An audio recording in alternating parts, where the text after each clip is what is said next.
Last time we turned to questions about the morality of suicide, and I started with two arguments that I called quick and dirty arguments. I suppose it would have been fairer to say that they were really theological arguments, or they were moral arguments that used in part theological premises.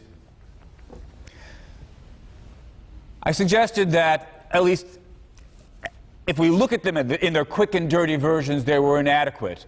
And if we're going to make a more careful argument about the morality of suicide, we need to turn to a more systematic view about the contents of morality. We need to look at suicide in terms of the basic moral principles. Now, that's not something we've got the chance to do in detail, but I think we can at least say enough about a couple of basic approaches to the contents of morality, or the basic moral rules, to get the beginnings of an understanding of what might emerge about the morality of suicide if we were to do that more carefully.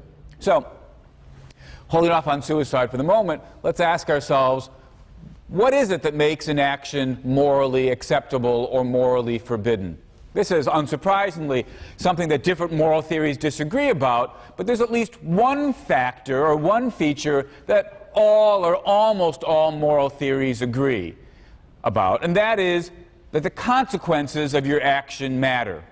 That is, we might or might not think that consequences are the only thing that are morally relevant when we think about the morality of your action, but surely it is one thing that's morally relevant. What are the consequences of your action going to be? So let's think about the morality of suicide with an eye towards consequences, bearing in mind that since we're talking about a moral point of view, we need to take into account the consequences as they affect everybody. Now, the person who, of course, is most affected by suicide is, of course, the person who's killing themselves.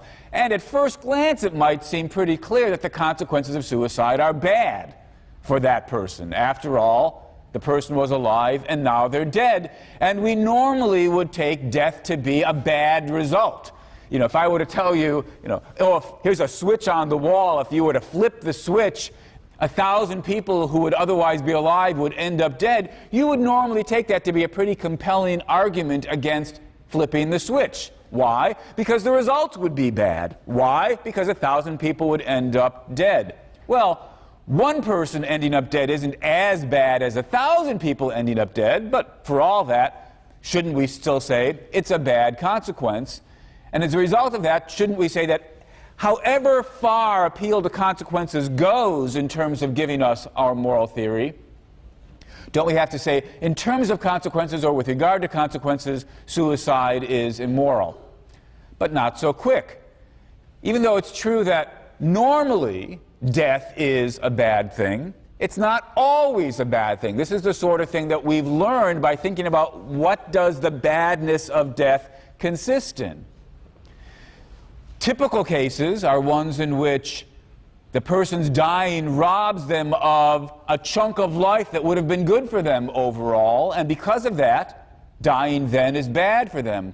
But in the kinds of cases that we're thinking about, cases where suicide would be rationally acceptable, and we're now asking whether or not it's morally acceptable, in those sorts of cases, at least the kind of paradigm examples that we've been focused on, the person is better off dead. They're better off dead, meaning that what life now holds out for them, although perhaps not negative through and through, is negative on balance. If it's negative on balance, they're not better off continuing to live, they're better off dying. And that means, of course, that dying isn't bad for them, but rather good for them, and so their death is not a bad consequence, but rather a good consequence. Provided that you're prepared to accept the possibility of cases in which somebody would be better off if their life ended sooner rather than later, we're led to the conclusion that, from the moral point of view, as far as focusing on consequences goes, the consequences might actually be good rather than bad if the person were to kill themselves. They will free themselves, let's suppose, of the suffering they would otherwise have to undergo. Well, that's, first glance said consequences says suicide's wrong. Second glance says consequences says, at least in certain circumstances, suicide's right. Of course, third glance suggests we can't just focus on consequences for the person who's contemplating suicide. Because from the point of view of morality, we have to look at the consequences for everybody. Who else might get affected by the death or suicide of the person? Well, the most obvious people for us to think about at that point then are the family and loved ones. The people who most directly know about and care about the person who is contemplating suicide. And again, I'm running out of glances, but at first glance you might say, well, there the consequences are clearly bad. When the person kills themselves, that causes typically a great deal of distress for the family and friends of the person who's killed themselves. Even if that's true, we now have to ask, how do the consequences weigh out? After all, we live in a world in which no single act typically has only good consequences, or no single act has bad consequences and only bad consequences. Often our choices are mixed packages where we have to ask whether the good that we can do is greater than the bad that we'd be doing with this act or some third act. Even if there are then negative consequences in terms of distress to the family, friends, and loved ones of the person who kills himself, that might still be outweighed by the benefit to the person himself or herself, if it was really the case that he or she would be better off dying. But it's also worth bearing in mind that insofar as we're thinking about people who love and care about the person who's considering dying, then they may actually overall, on balance, be relieved that the suffering of their loved one has come to an end. Look, we will of course all be horribly distressed that nature or the fates or what have you has brought it about that this person's choices are now reduced to killing themselves on the one hand, or continuing the terminal stages of some illness where they're incapacitated and in pain. We will of course wish there was a serious prospect of a cure, some chance of recovery, wish they'd never gotten ill in the first place.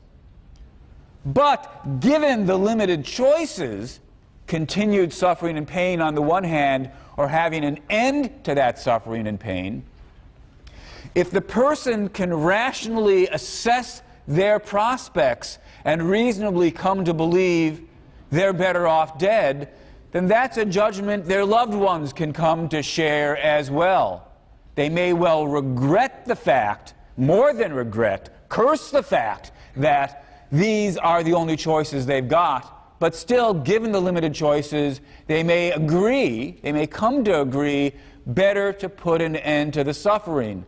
And so, when the person kills themselves, they may second that choice. They may say, at least they're not in pain and agony anymore.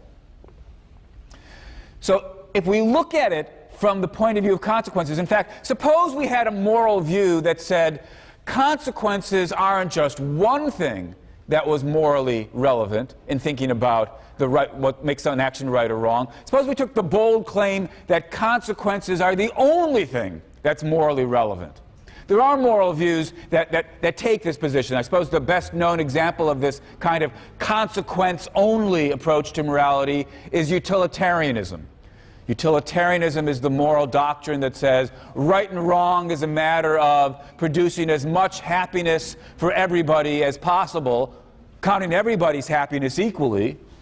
And when you can't produce happiness, then at least trying to minimize the misery and suffering, counting everybody's misery and suffering equally.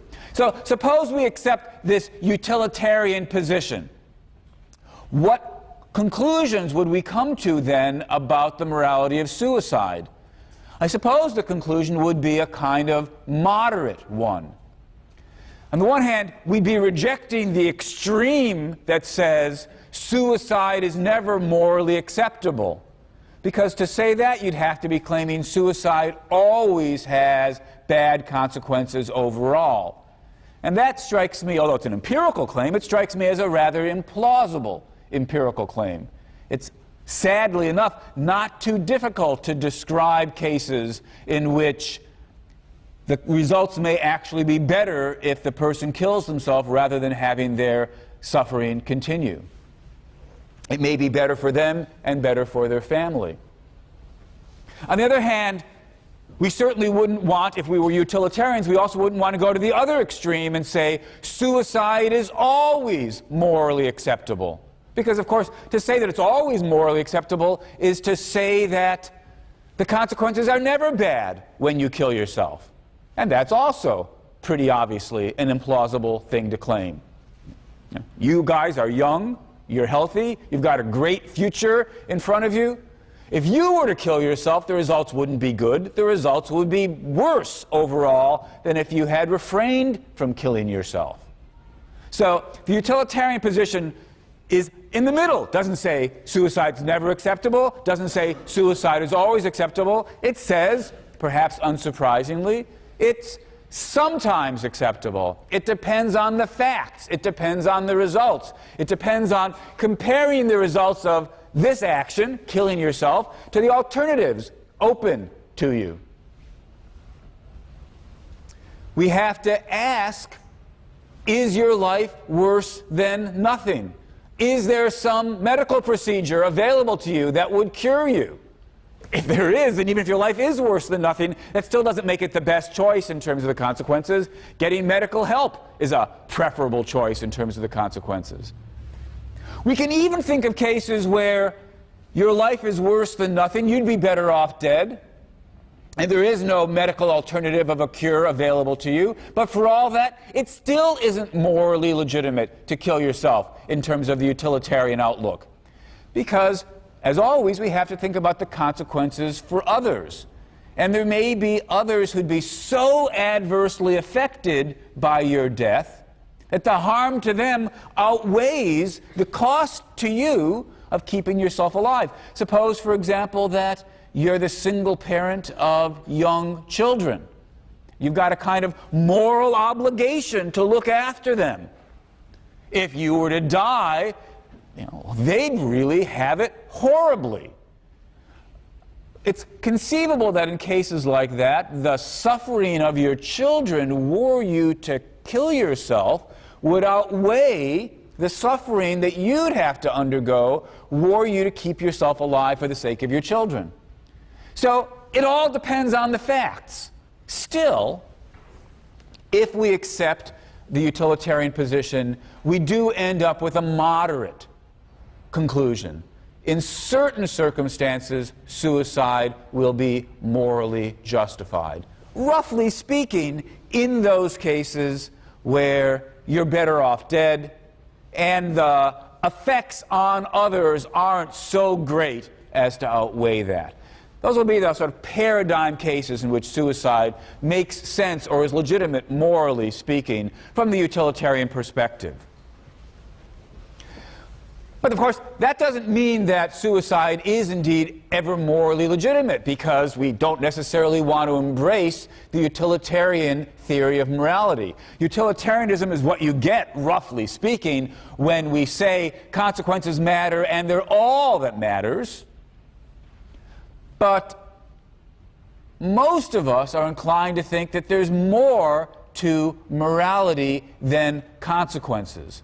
Most of us are inclined to think that there are cases in which actions can have bad results, rather, actions can have good results, and yet for all that be morally forbidden.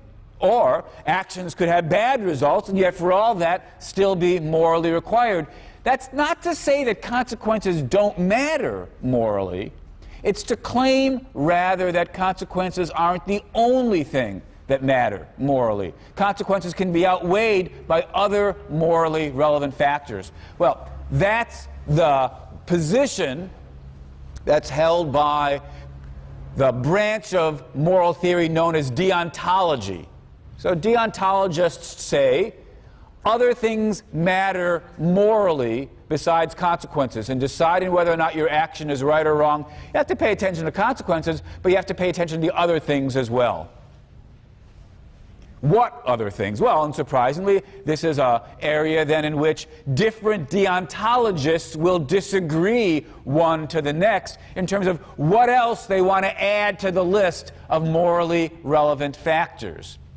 But there's one kind of additional factor that most of us in our deontological moods would want to add to the list, and that's this. It's the one, at any rate, that's relevant, I think, most directly relevant for thinking about suicide. That factor is the factor of not just what was the upshot of your action, but how you produced that upshot. Not just what the results were, but what was your means of getting those results? And more particularly still, did you have to harm anybody to produce the results? Most of us are inclined to think it's wrong to harm people, or at least innocent people. It's wrong to harm innocent people, even if the results of doing that might be good.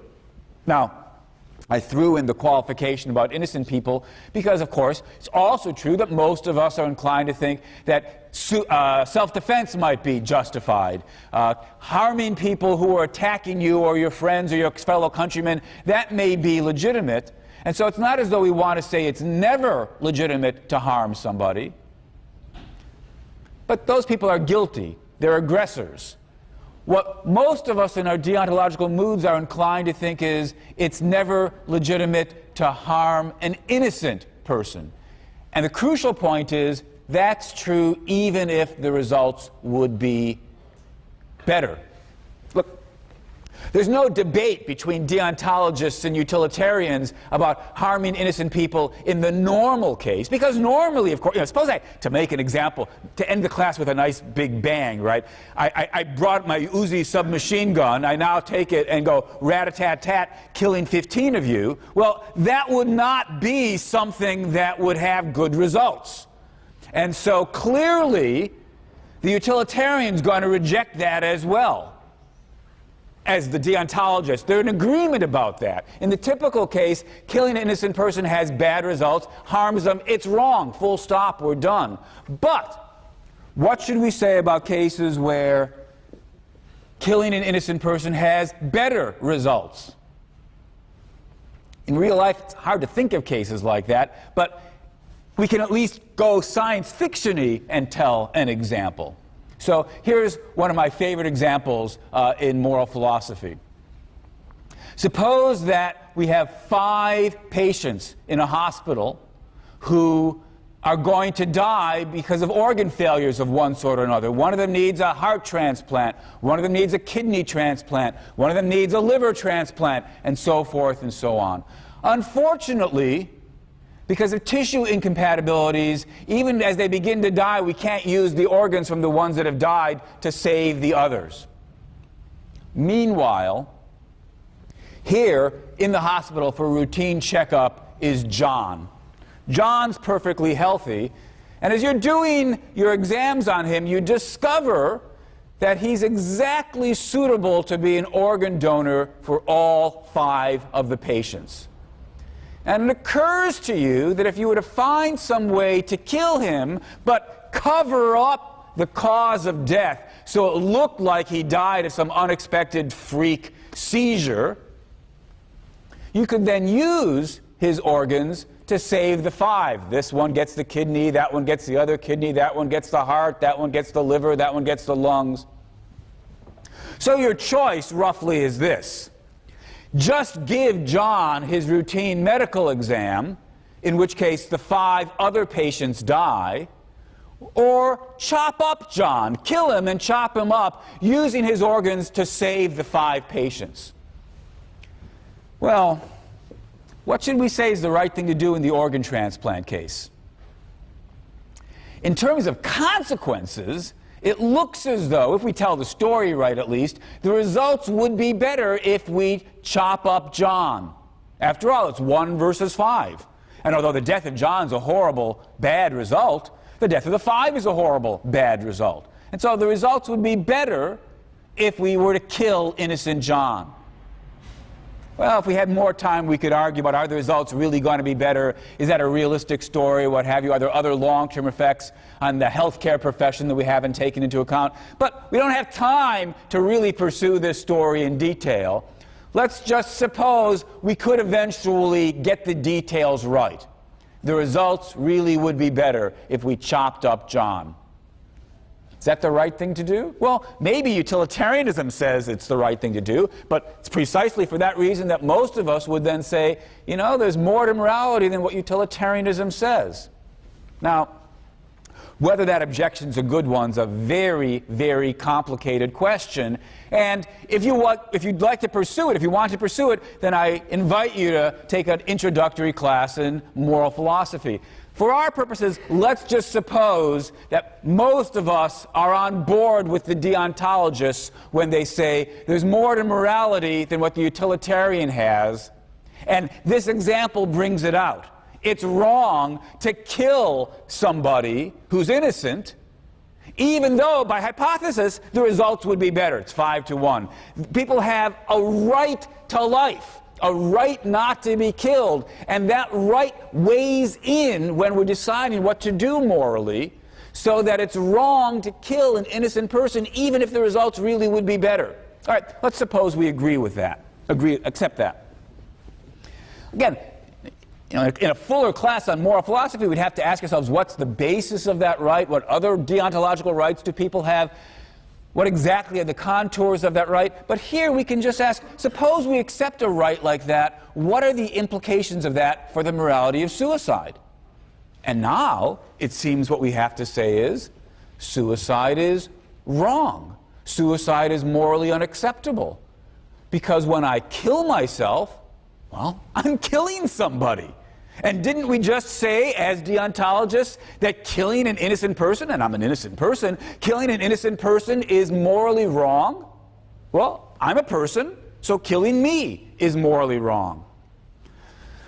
And it's not really any help to come back and say, but look, we've stipulated that this is a case where the person's better off dead. The results will really be better overall if he kills himself. Say, yeah, that's right. Maybe that is right. Doesn't matter, because as deontologists we said, the right to life is so powerful, it outweighs consequences. Just as it was wrong to chop up John, even though the results would be better, 5-1, it's wrong to kill yourself, even if the results would be better.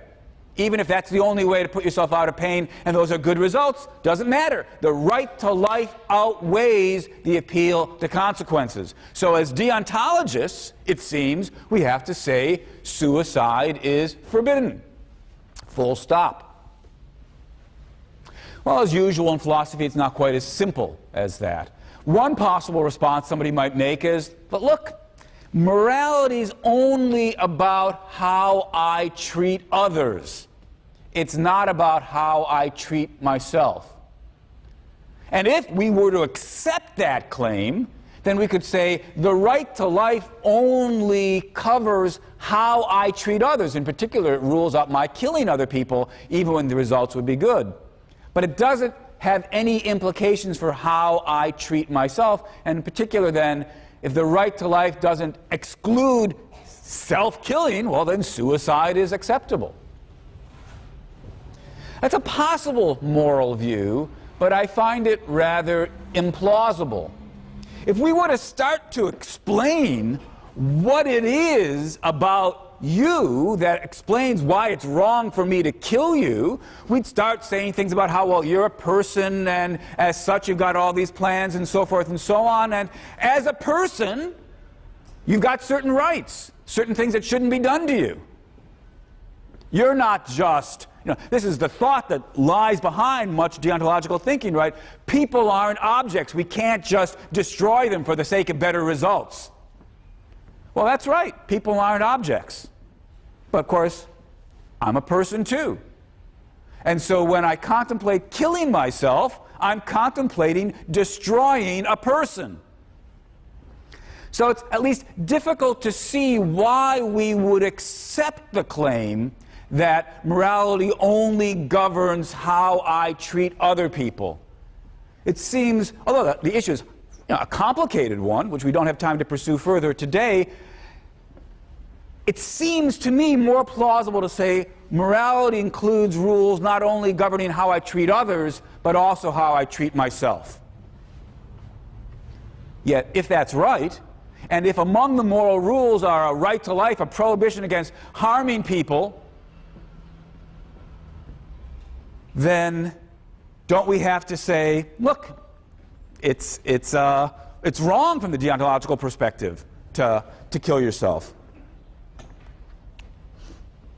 Well, of course, the natural response to this line of thought is to say, but look, when I kill myself, unlike the case of chopping up John to save 5 others, when I kill myself, I'm doing it for my own sake. I'm harming myself for my own sake. That seems highly relevant in thinking about the morality of suicide. Does seem relevant, though it's not 100% clear what to do with that thought. Here's 2 possible interpretations of that thought. First of all, you might think that the relevance of saying that I'm harming myself for my own sake is this. If I'm harming myself for my own sake, what I'm saying is, despite the fact that I'm harming myself, I'm better off. After all, we stipulated that we were focusing on cases in which suicide was rational, so the person's better off dead. If they're better off dead, then of course, then although it's certainly true that there's a sense in which they're harming yourself, I mean, killing yourself is doing harm to yourself, still, it's not harm overall. The bottom line, we were imagining, is positive when you kill yourself. And so, although, unlike the case of John, where you've harmed him and benefited others, so you have harmed him overall, in the case of suicide, when I harm myself to avoid the suffering I would otherwise go through, I'm not really, as we might say, harming myself overall. So perhaps the deontological prohibition against harm is really a prohibition against harming people overall.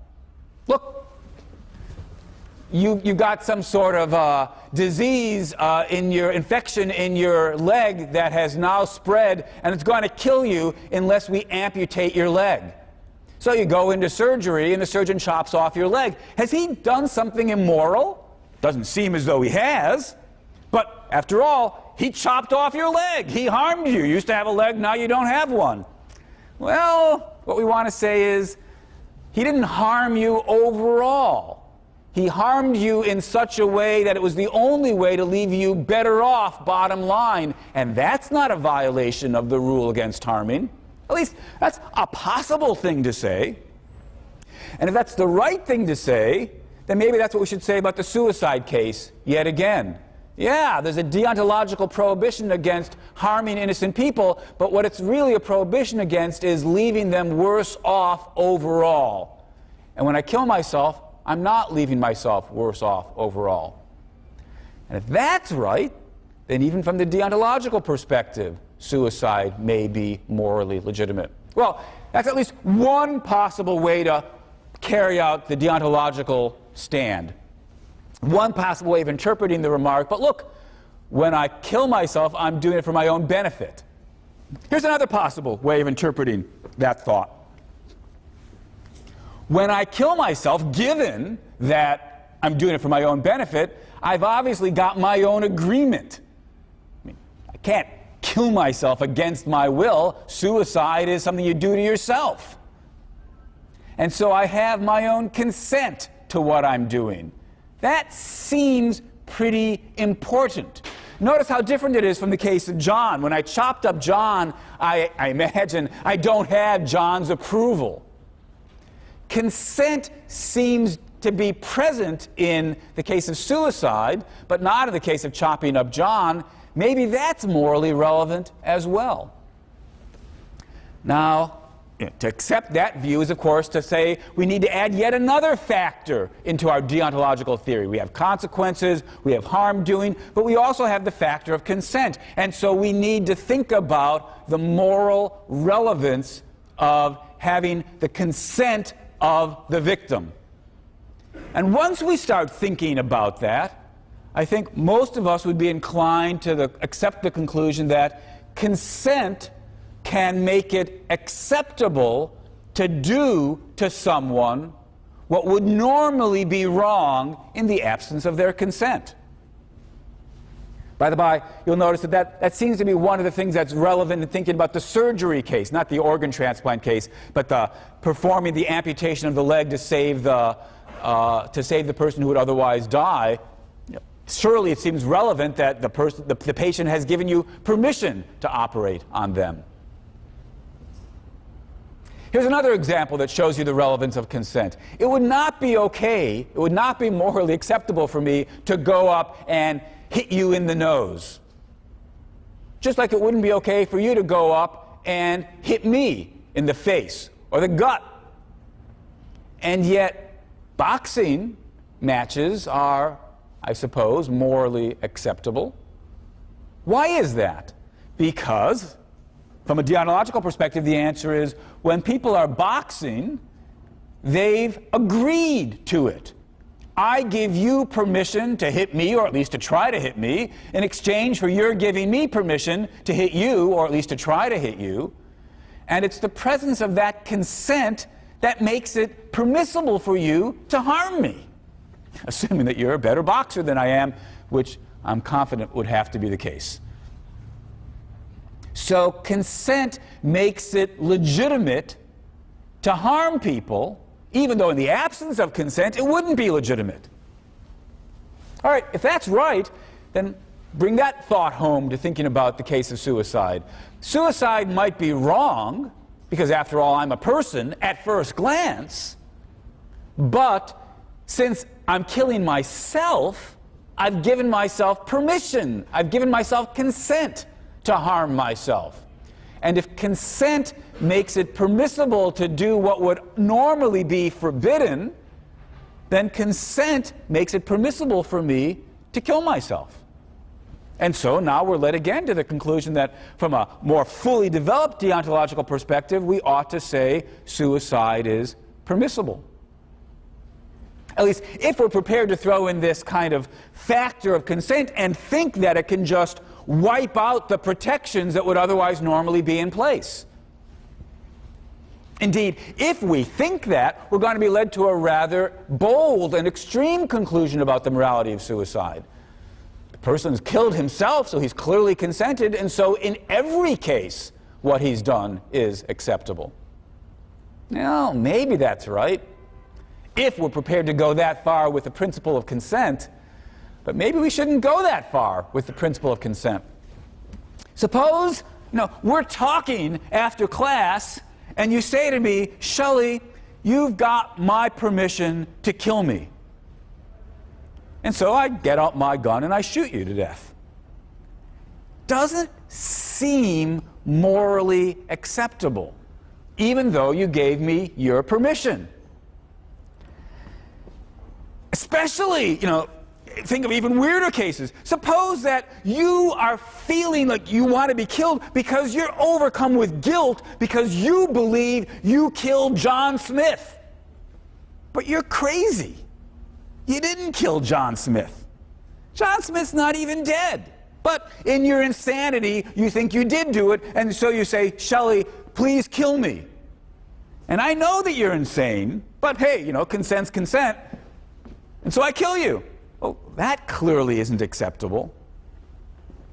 Or suppose, you're playing with your 3-year-old nephew. He says, oh yeah, I don't really like being alive, kill me. Well, that clearly doesn't make it acceptable to kill him or her. Well, nephew it to him. So if we start accepting this consent principle, we're led to some pretty implausible conclusions. So maybe we should throw it out. Maybe we should say, no, consent really doesn't have the kind of power that a minute ago it looked like it did. But I'm inclined to think we shouldn't go that far and throw away the consent principle altogether. Because if we do throw out the consent principle, we're going to find ourselves unable to say some things that I think it's pretty important to us to say. Consider the following example. Suppose that we're in war, and we're in the foxhole, and a hand grenade's been thrown into the foxhole. And unless something happens quick, the hand grenade's going to blow up, and it will kill my 5 buddies who are near the hand grenade. Unfortunately, because they're playing cards, whatever, they don't see it, but I see it. But I don't have time to warn them. By the time I tell them what's going on, they won't have time to react. Really, it's do nothing, let them get killed, but I'll probably won't be hurt very much. Or throw myself on the hand grenade. My body absorbs the blow, saves my buddies, kills me. Imagine what happens as I throw myself on the hand grenade. I've sacrificed myself for them. I've done something amazing. Few of us would have it within ourselves to do this, but amazingly enough, some people do, and we admire and praise these people. They've committed, they've undertaken an incredible act of heroic self-sacrifice.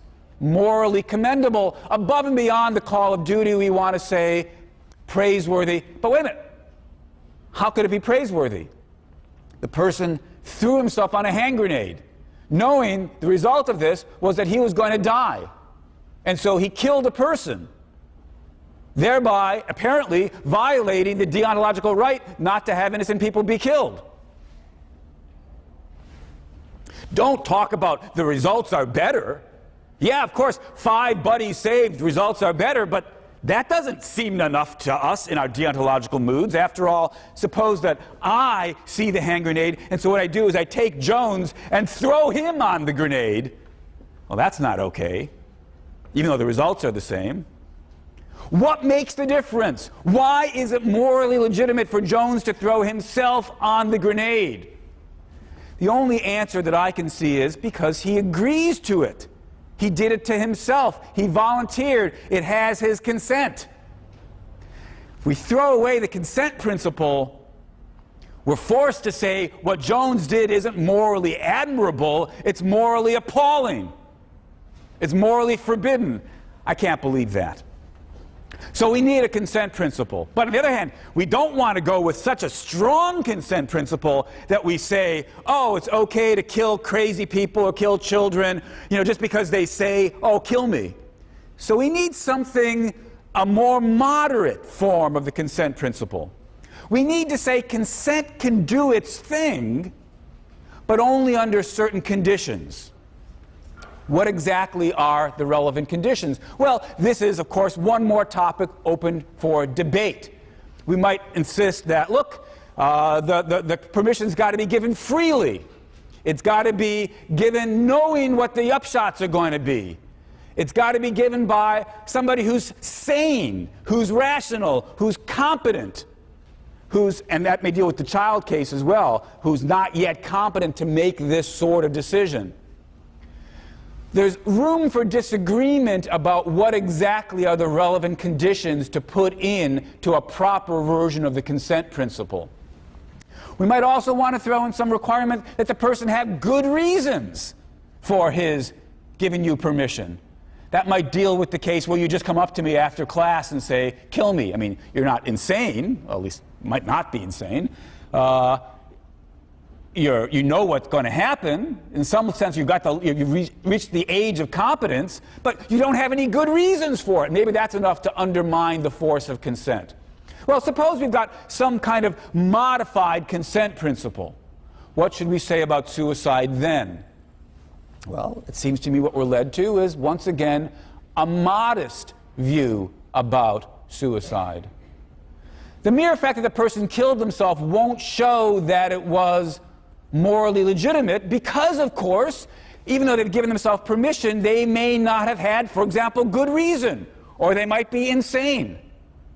But for all that, if we can have cases, and I take it we can have cases, where somebody rationally assesses their situation, sees that they're better off dead, thinks the case through, doesn't rush into it, makes an informed and voluntary decision with good reason behind it, in a situation like that, it seems to me, the consent principle might well come into play, in which case consent will trump or nullify the force of the deontological prohibition against harming innocent people. So suicide will again be acceptable in some cases, though not in all. And that's the conclusion that seems to me to be the right one, whether we accept the utilitarian position or one of these deontological positions. Suicide isn't always legitimate, but it's sometimes legitimate. Still leaves the question, what should we do when we come across somebody trying to kill themselves? And there, I think there's good reason to ask yourself, are you confident that the person has satisfied the conditions on the consent principle? Perhaps we should err on the side of caution and assume that the person may be acting under distress, not thinking clearly, not informed, not altogether competent, not acting for good reasons. But to accept that is not to accept the stronger conclusion that we must never permit somebody to kill themselves. If we become convinced that they have thought it through, that they do have good reason, that they are informed, that they are acting voluntarily, in some such cases it may be legitimate for them to kill themselves and for us to let them. All right, we're almost out of time. So let me shift gears for the very last time and take a quick look at where we've been. Start of the semester, I invited you to think hard about the nature of death, or the facts about life and death. Most of us try very hard to not think hard about death. It seems to be an unpleasant topic, and we put it out of our mind. We don't think about it even when there's a sense in which it's staring us in the face. Every single class of this semester, every single day of this semester, you've come into this building and have walked past a cemetery right across the street. How many times did you notice it? How many times did you stop to think about the complete visual reminder that we are on this earth for a while and then we're not anymore? Most of us just don't think about it. Well, of course, you are, in some sense, the exceptions. You've spent a semester thinking about it, and I will be largely content if you've taken the opportunity this semester to take a hard look at the things you believe. Whether or not you ended up agreeing with me about the various claims that I've put forward is less important than that you've taken the chance to take a hard look at your beliefs and ask yourself not just what you sort of hoped or wished or kind of believed was true, but what you could actually defend. Still, having said that, it would be disingenuous of me to pretend that I don't also hope that you've come around, if you didn't start out believing what I believe, that you've come around to believing what I believe. As I pointed out on the first day, most people accept a great deal of this package of beliefs about the nature of life and death. That they believe we have a soul, that there's something more to us than our bodies. And they believe that because they think giving the existence of a soul will have the possibility of living forever. Immortality is a possibility, and we all hope for and crave the possibility that we will live forever because death is and must be horrible. It's so horrible that we try not to think about it. It's so horrible that when we do think about it, we're filled with dread, terror, and fear, and it's just obvious that that's the only sensible reaction to the facts about life and death. Life is so incredible that under no circumstances could it ever make sense to be glad that it had come to an end. Immortality would be desirable. Suicide could never be a reasonable response. Over the course of this semester, I've argued that that package of beliefs, common as it may be, is mistaken virtually from start to finish. There is no soul. We are just machines. We're not just any old machine. We are amazing machines. We are machines capable of loving, capable of dreaming, capable of being creative, capable of making plans and sharing them with others. We are people, but we're just machines anyway. And when the machine breaks, that's the end. Death is not some big mystery which we can't get our heads around. Death is, in some sense, no more mysterious than the fact that your lamp can break, or your computer can break, or any other machine will eventually fail. I never meant to claim that it's not regrettable that we die the way we do. As I argued when talking about immortality, better still would be if only we had the prospect of living as long as life still had something left to offer us. As long as life would be good overall, death is bad, and I think for most of us, death comes too soon. But having said that, it doesn't follow that immortality would be a good thing. On the contrary, immortality would be a bad thing. The reaction that makes sense in thinking about the facts of death are not to find it as some great mystery, too dreadful to think about, too overwhelming, but rather, fear, far from being the rationally appropriate response, I think is an inappropriate response. Although we can be sad that we die too soon, that perhaps should be balanced by the fact of the recognition of just how incredibly lucky we all are to have been alive at all. Yet at the same time, recognizing that sense of luck and being fortunate doesn't mean that we're always lucky to be remaining alive. For some of us, the time will come in which that's no longer true. And when that happens, life is not something to be held on to, come what may, under any and all circumstances. The time could come for some of us in which it's time to let go. What I've then invited you to do over the course of the semester is not only to think for yourself about the facts of life and death, but I invite you all to come to face death without fear and without illusion. Thanks very much.